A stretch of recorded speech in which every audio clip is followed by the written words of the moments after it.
Look, thanks for giving up your Friday night on an issue that's, I think, it's the most critical issue facing the community of this state. Yep. Because what we are seeing before us is a deliberate, a planned destruction of the system. This is not accidental. These are not casualties that are happening because someone has not thought of something. This is planned. And it's planned to attack the most vulnerable in our community, the people who go to, the men who go to our public school system. It is an old theory. And as John Smythe can do it much better than I can, the theory of it. But we've been following as a teachers' union, and I personally for the last 20 years at least, since the late 80s, what is happening in New South Wales is a completion of what Terry Revel started in the late 80s. When he came after the public education system, got rid of thousands of positions, completely destroyed any support schools had as much as he could. We won some back in the intervening years, and now it's on again. And that's effectively what's happening. All the autonomy, principal autonomy, school-based management, school autonomy, it comes under 100 different marketing terms. But essentially, it's a right-wing economic theory from the 60s which said we've got to get the private sector to run things in the economy, and we've got to diminish the role of the public sector, whether it be in transport, or whether it be in health or in education. The problem with health and education was this. You've got to have a hospital, public hospital, for the ambulance to call into. And you've got to have a school because you've made education compulsory. So that was the great difficulty for the economic rationalists, and they were extremists back in the 60s when they put devolution up as a theory. The great problem for them is, well, what do you do? Well, they came up with the theory that what you do is you devolve budgets to local managers, whether it's an area health board or a school board or a principal in the school, and you say, that's your finite resource, manage it. And you bring in strict accountability measures. That's all local schools, local decisions is. It's just an accounting tool. Now, anyone who thinks that it will empower any principal to do anything, then, as Stephen Lamb says, self-manage the decline of your school is delusional. And we've seen it in the organisational charts that we released this week. And in terms of ESL multicultural, we've seen multicultural consultants gone, ESL consultants gone, community information officers gone, Institute Multicultural Education Coordinator in TAFE lost, multicultural program unit gone. And we can do the same for Aboriginal education, we can do drug education, leadership and learning directors. In other words, what we have had is a demolition of what we have known as a system. Now, Kath Wiley in New Zealand, the New Zealand College of Educational Research, has just published a book called Vital Connections. The title is critical because what she has said in the self-managing model in New Zealand is this. We have lost the vital connections between schools. We have lost 10 to 15 years in New Zealand because of the self-managing autonomy movement. So what do? Well, the Teachers Federation have been fighting this. We haven't been fighting it for the last 12 months. We've been fighting this since the late 80s. Make no mistake about this. We have been campaigning against this agenda for a long time, and we've seen what's happened in other states. Last year, of course, we went to the critical notion of staffing levels in our schools, and we put the emphasis on trying to secure staffing levels in our schools. And that's where we put it, because we knew that essentially the bill, the cost in education, really is not about photocopying or supplies. It's about the number of people you employ. And that's why we've seen the positions lost. Really, it comes down to how many adults they want to employ in the system to serve our kids, whether they be teachers or consultants or support, because that's the big bill. And if you're going to, as the New South Wales government do, pull out $10 billion over 4 years, $10 billion over 4 years, and get rid of 15,000 public servants, then that's a hell of a lot of money you've got to pull out. And most of that money will be transferred to the private sector in terms of infrastructure spending. Our kids are paying for the white elephant that Barry O'Farrell wants to create in terms of a re-election cycle. That's effectively what's happening in New South Wales. So we'll fight it. We fought it last year. We took strike action. We developed a very effective community campaign.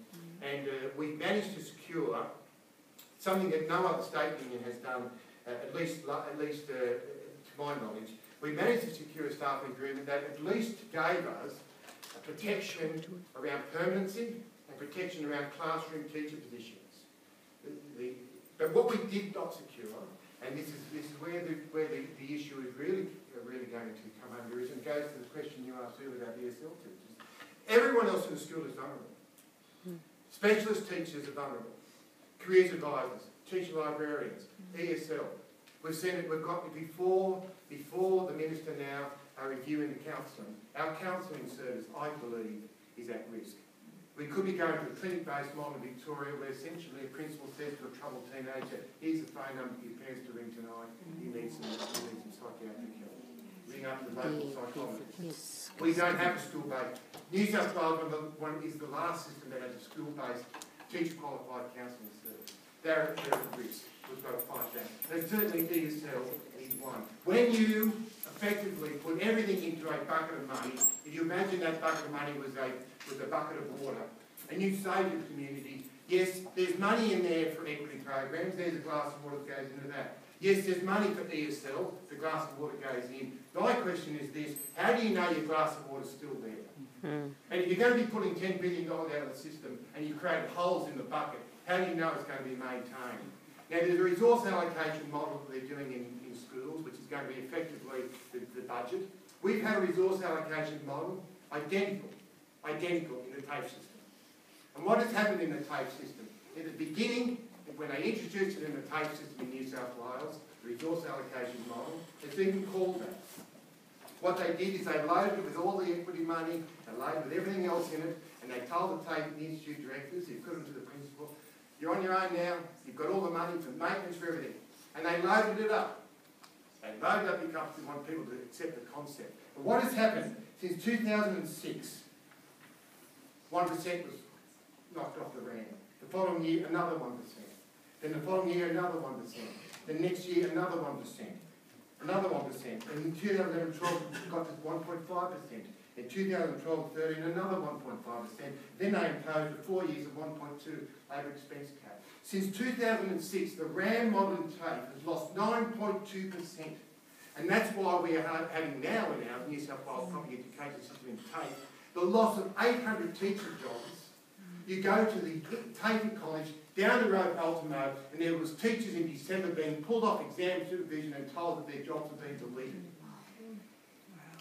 You will be delusional if you think it's not going to happen in schools, because that's what our Victorian principal counterparts do each and every year. And as Stephen Lamb said, all it is a recurring exercise the principal decide what to do without. Now, for our vulnerable in our community, it will be kids most at risk, because they are expensive. They need ESL support, or they need this support, they need equity programs. There's a whole thing swaying, and they'll be the things that go. What we've got to do is create a coalition of the aggrieved. It's happening in special education too, where we've seen a capital reduction in every student, every school, and schools are actually losing money from that. We will keep building this community campaign, but teachers cannot do it in isolation. We need the support of the broad community. It must be a campaign that mobilises the community to fight it. And forums like this are just one of many that are being held. We held literally hundreds of community forums last year. We'll continue to keep campaigning and building that support to challenge both the ideology and how it turns out in terms of practice. So I commend the university and the people behind this forum this afternoon. The more we have, the more we can get the message out, the better it is. Our system is being gutted in front of us. And I don't think there are too many principals in New South Wales now who will say, gee, that was a good idea. And I'd finish on this point. Any principal who needs a politician to empower them is probably in the wrong job. The people that empower a principal, and I've worked for 10 years, are not a politician, not the Director General, but the students and the parents, and the teachers of the school in which you work. They are the only people who give you the authority and the respect you need to be a principal of school. No politician can validate you externally by somehow giving you empowerment. It is an insulting concept, and it ought to be rejected for the con that it is. Thank you.